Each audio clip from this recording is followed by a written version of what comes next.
حسد اسلام میں بہت ناپسندیدہ ہے۔ حاسد کے لیے وعیدیں بھی ہیں، اور حسد انسان کو ہی نہیں پورے مسلم معاشرے کو، انسانی معاشرے کو برباد کر دیتا ہے۔ آپ کے اندر حسد ہے یا نہیں ہے، اس کو جانچنے کا آسان طریقہ یہ ہے کہ جب بھی آپ اپنے رشتہ داروں میں سے کسی کے بچوں کی ترقی، ان کے اچھے نمبر آنے یا جاب لگ جانے یا پھر جاب اچھی ہو جانے کی خبر سنیں تو جانچیں کہ دل میں کیا خیال آ رہا ہے۔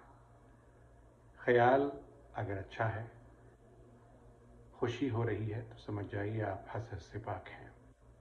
ہاں، اگر خوشی نہیں ہو رہی تو پھر یہ الارمنگ ہے کہ آپ حسد کی چپیٹ میں ہیں۔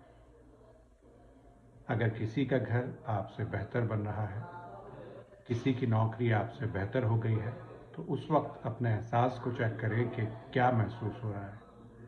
اگر اس وقت آپ کو خوشی نہیں ہو رہی، اچھا محسوس نہیں ہو رہا، تو سمجھ جائیے کہ آپ حسد کے وائرس میں مبتلا ہیں۔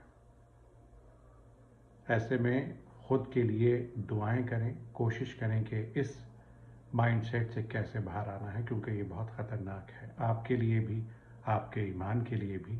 اللہ تعالی ہم سب کو حسد سے محفوظ رکھے۔